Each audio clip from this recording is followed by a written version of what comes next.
Dr. Vilakazi, a good morning to you, and thank you so much for your time. I think a quick look back at the tenure of former Premier now, David Makhura. Was it a successful tenure in your view? Good morning to you and good morning to viewers at home. The Premier of David Makhura was filled with quite a number of challenges. There are some successes that we are noting, that people talk about, that he has been, showing himself and appearing as a Premier that needed some kind of clean governance. He was very strict on lifestyle audits for MECs, and he tried to make sure that the Gauteng province produces clean audits. On the other hand, I mean, we have seen some of the crises that have happened in Johannesburg under his leadership. Life esidimeni is one of them, one of the biggest crises in Gauteng. I think that Gauteng is still dealing with. We had the challenges around the issues of e-tolls, where we know the citizens of Johannesburg were really upset about having to now pay for e-tolls. And then issues of electricity, service delivery, residents in Naledi and in various parts of Gauteng complaining about long days of having no power, which is a national crisis anyway. But those are some of the challenges that David Makhura also faced.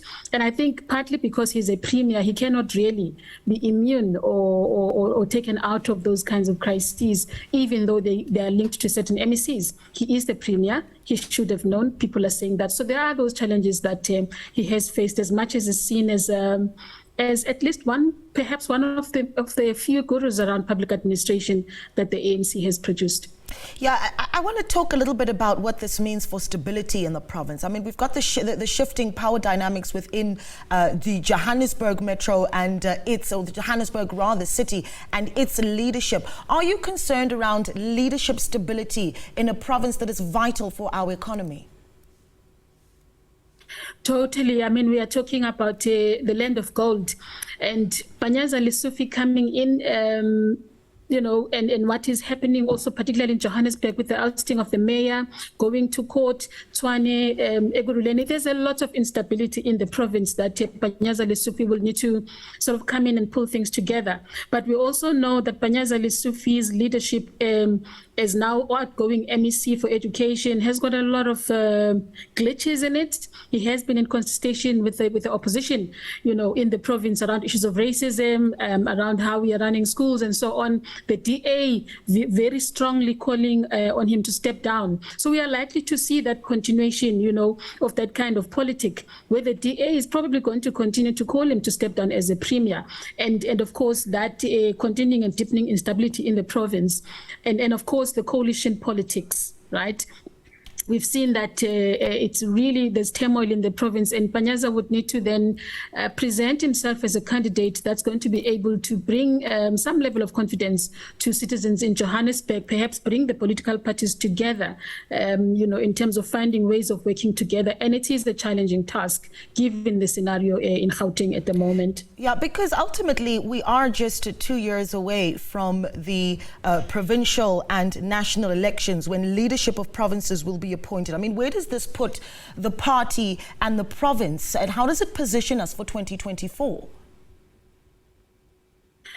Look, I mean, I think it is strategic for the African National Congress, for example, to have leadership of Johannesburg, whether it is temporary or not. We just wait to see the outcomes of the challenge of the DA in court there, whether the former mayor will be reinstated.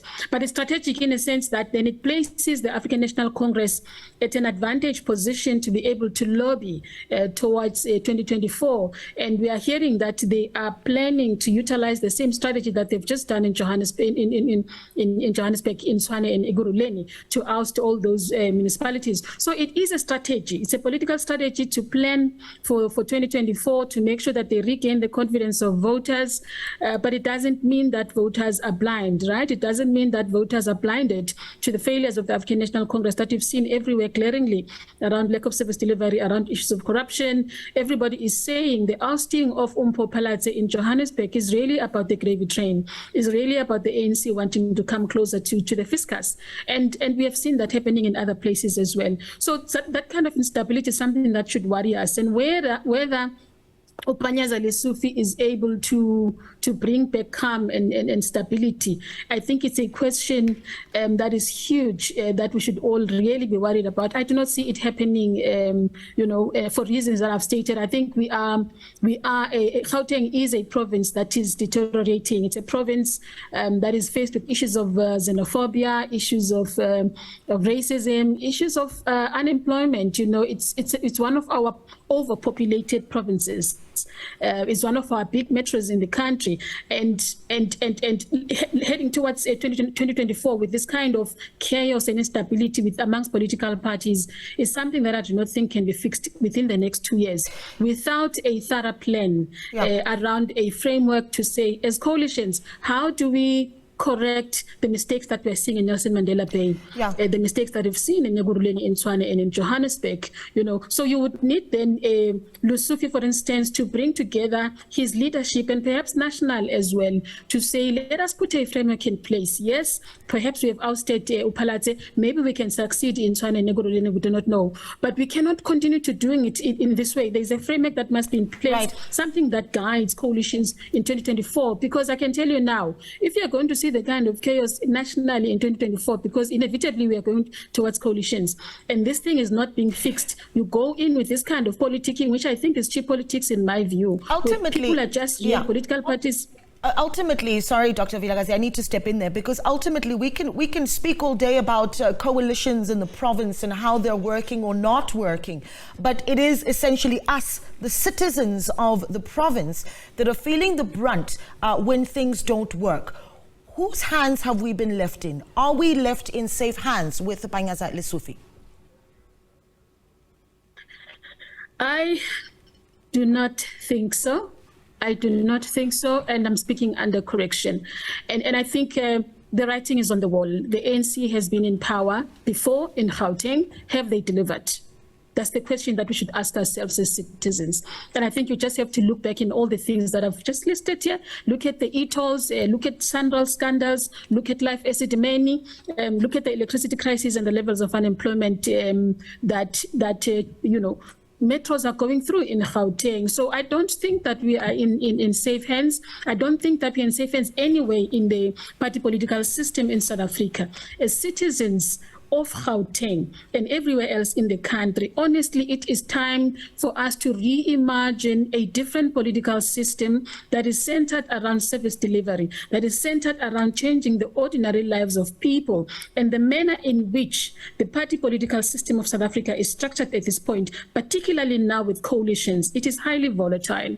Right? Political parties are very obsessed with power. They're not obsessed with service delivery. So we need something there that must change. Right? Citizens have got to come on board. We have a responsibility as well to rise up and say, we need to fix our province. We need to fix our communities. So we need to then push either at all levels. I mean, I know it's difficult.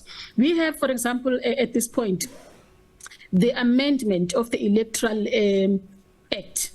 That is sitting in Parliament. As citizens, we need to be involved in those processes, make sure that Parliament changes that legislation. If we leave it within the hands of Parliament, the majority of the ANC, again, it's going to disappoint us. And I know that is happening already as we speak, right? That kind of amendment is being stifled. So what does that mean 2024? It means then as citizens, we are moving towards a different political system. And I have been advocating for something that you call democratic confederalism. Put simply, decentralization of power. Let communities take charge. You've got a number of initiatives within communities that are building and that have been doing amazing work. Bring those on board. Let us decentralize power from political parties. Well, Dr. Fikile, thank you so much for your time. Really, really important discussion that we had there with Dr. Fikile Vilakazi speaking to us from the University of KwaZulu-Natal.